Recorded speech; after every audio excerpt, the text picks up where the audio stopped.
माननीय केंद्रीय मंत्री महोदय का। और निवेदन आप सबसे ये जरूर रहेगा कि आप सभी अपने अपने स्थान पर ही खड़े रहेंगे, क्योंकि अभी राष्ट्रगान होगा, तो इसलिए आप मेधाविनं कुरु स्वाहा जामेधान् देवगणाः पितरश्चोपासते तयामामत्। बहुत बहुत धन्यवाद।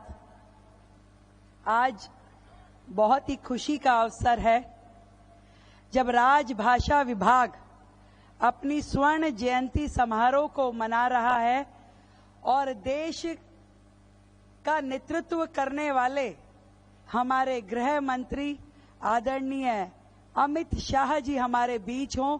मैं समझती हूं कि इससे बड़ा कार्यक्रम मैंने राजभाषा के सम्मान में अभी तक नहीं देखा। एक बार जोरदार तालियों से वंदन करें हम अपनी राजभाषा के लिए भी और अपने शीर्ष नेतृत्व के लिए भी, जिन्होंने राजभाषा बनने के बाद भी हिंदी जिस तरीके से हमारे विभागों में उसका उपयोग इतना नहीं था, फाइलें फिर भी अंग्रेजी भाषा में ही चलती थी।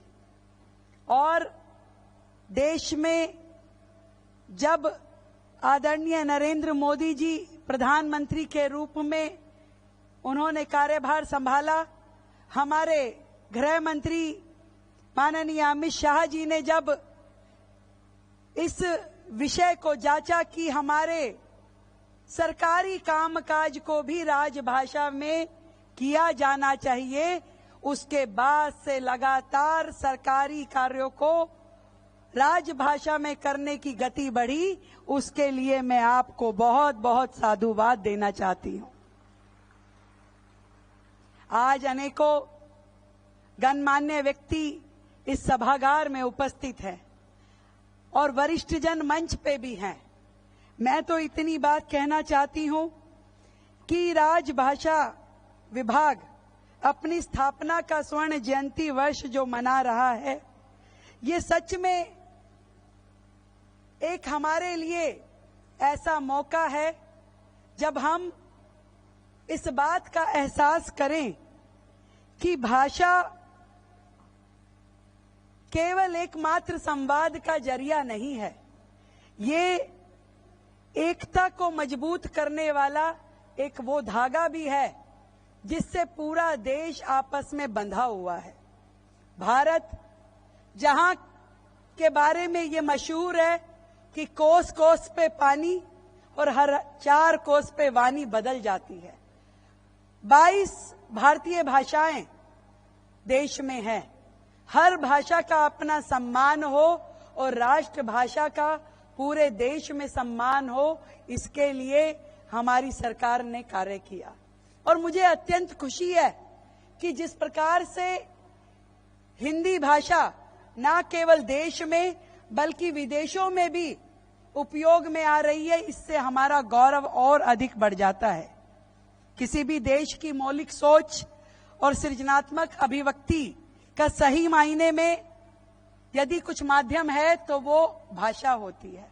और हिंदी हमारी वो प्रिय भाषा है जो हमारी संस्कृति को, हमारी सभ्यता को और संस्कारों को जोड़ के रखती है। आज ऐसा अवसर जब हम अपनी राजभाषा की आगे की और बढ़ने की गति पे विचार करें, तो मैं समझती हूं कि सरकार ने जो कार्य किए हैं, आदरणीय प्रधानमंत्री जी ने जो कार्य किए, हमारे गृह मंत्री जी ने जो कार्य किए हैं, विशेष रूप से शिक्षा नीति में जिस तरीके से अपनी मातृभाषा में पढ़ाई करने को बढ़ावा मिला है, हजारों हजार लोगों को इससे और अधिक आगे आने का मौका मिल पाएगा। आज उच्च शिक्षा में भी किताबों को मातृभाषा में पढ़ने का अवसर हमें मिल रहा है। अनेकों व्यक्ति जो गांव की पृष्ठभूमि से आगे आते हैं और अपनी मातृभाषा में, अपनी राजभाषा में ही अपने आप को सहज महसूस करते हैं, उनके लिए इससे बड़ा कोई अवसर नहीं हो सकता। 50 वर्ष की ये स्वर्णिम यात्रा इस विभाग को और अधिक आगे लेकर के जाए, ऐसी मेरी ढेरों शुभकामनाएं हैं। और विशेष रूप से आदरणीय गृह मंत्री जी के बारे में जितना मुझे ज्ञान है, आप अनेकों भाषाओं के ज्ञाता हैं। संस्कृत में आपसे बात कर लीजिए, गुजराती में आपसे बात कर लीजिए, अंग्रेजी में आपसे बात कर लीजिए, मराठी में आपसे बात कर लीजिए। कई बार तो मेरे मन में ऐसे आता है कि आप ही भारत देश को, यहाँ के अनेकों राज्यों को एक सूत्र में पिरोने की ताकत रखते हैं और इस राजभाषा को आगे बढ़ाने का नेतृत्व देते हैं। बहुत बहुत धन्यवाद, ढेरों साधुवाद। मेरे साथ इस गौरवमयी कार्यक्रम में मंच पर उपस्थित दिल्ली प्रदेश की मुख्यमंत्री बहन रेखा गुप्ता जी, मेरे साथी मंत्री श्री बंडी संजय कुमार जी, श्रीमान भर्तृहरि मेहताब जी, उपाध्यक्ष संसदीय राजभाषा समिति, मेरे मित्र और राज्यसभा के सांसद श्री सुधांशु त्रिवेदी जी, राज्यसभा की नियुक्त सांसद श्रीमती सुधा मूर्ति जी, शिक्षा संस्कृति उत्थान न्यास जो शिक्षा के अंदर मूलभूत परिवर्तन के लिए कई सालों से काम कर रहा है, इसके राष्ट्रीय सचिव श्री अतुल कोठारी जी, डॉक्टर राजलक्ष्मी कृष्णन जी, दक्षिण भारत में हिंदी की ज्योत को प्रज्वलित करने वाली एक युवा महिला के लिए सभी लोग जोर से जरा ताली बजाइए। राजलक्ष्मी कृष्णन जी हम सब के लिए आदर्श होनी चाहिए कि इस आयु में भी तमिलनाडु में हिंदी सिखाने का काम कर रही हैं। श्रीमती अंशुली आर्या, सचिव राज्यसभा विभाग, राजभाषा विभाग, और आज इस भारत मंडपम में ये बहुत बड़े सभागार में खींचोखींच भरकर उपस्थित सभी राजभाषा प्रेमियों को मेरा प्रणाम, नमस्कार। सबसे पहले तो मैं राजभाषा हिंदी और भारतीय भाषाओं के जितने भी प्रेमी हैं वो सभी को देश भर में जहां पर भी बैठे हैं वो सभी को बहुत बहुत बधाई देना चाहता हूं, क्योंकि आज दिन है राजभाषा विभाग की स्वर्ण जयंती समारोह। 50 साल पहले 1975 से लेकर 2025 तक की ये यात्रा, जब भारत की आजादी की शताब्दी होगी, तब मुझे विश्वास है कि भारत के स्वाभिमान के पुनः जागरण के जितने भी प्रयास हुए हैं वो सभी प्रयासों के इतिहास में राजभाषा का नाम स्वर्णिम अक्षरों से अंकित कर दिया जाए। एक समय था जब राजभाषा विभाग की स्थापना हुई, उद्देश्य ये था कि हमारा प्रशासन हमारे देश के नागरिकों की भाषा में चले।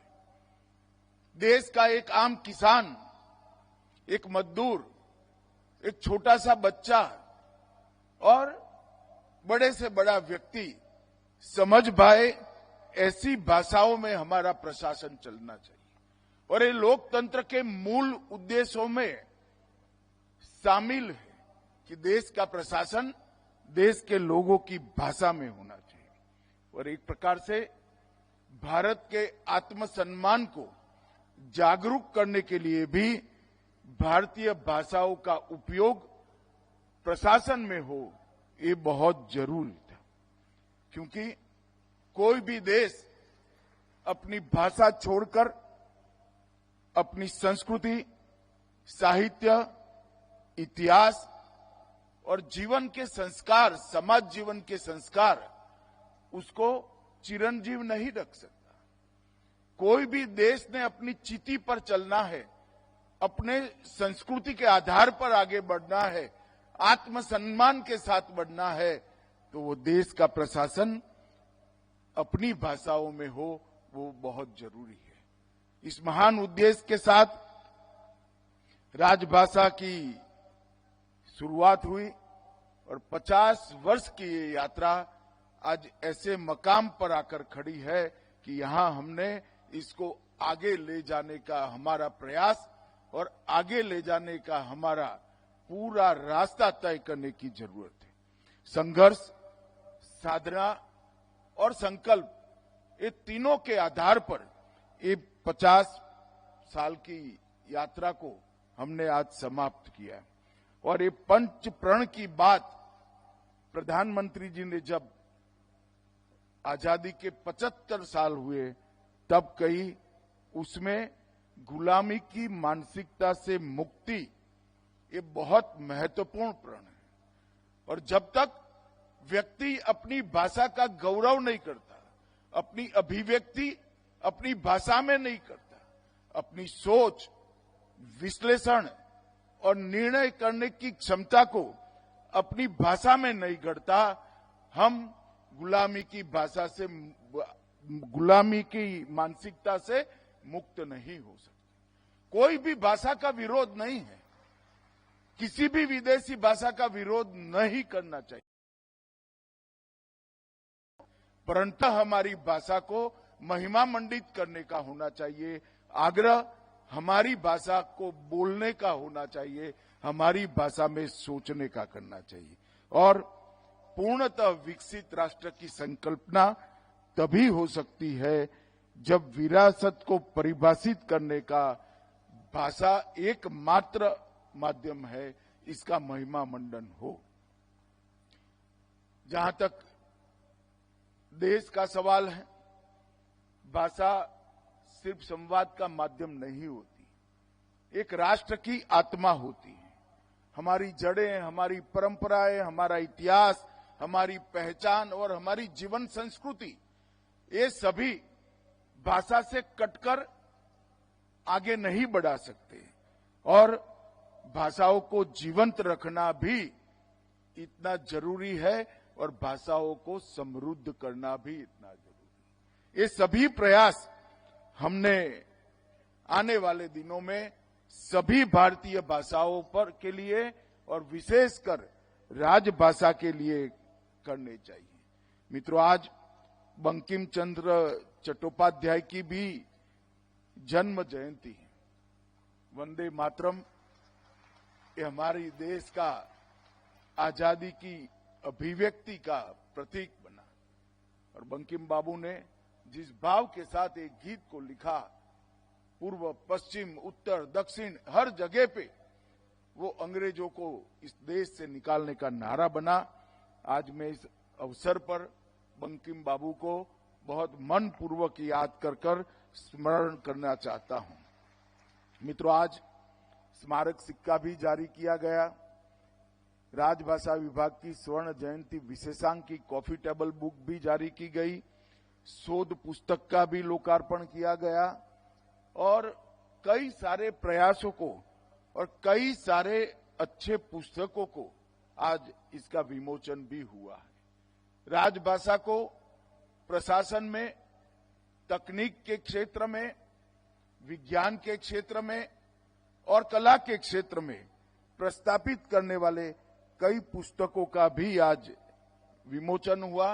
इसके साथ राजभाषा के प्रचार प्रसार के लिए जिन्होंने प्रयास किया है, इसका पुरस्कार देने का भी काम हुआ। मित्रों, विगत 11 साल में मोदी जी ने एक भारत श्रेष्ठ भारत कार्यक्रम की शुरुआत की। काशी तमिल संगमम, काशी तेलुगु संगमम,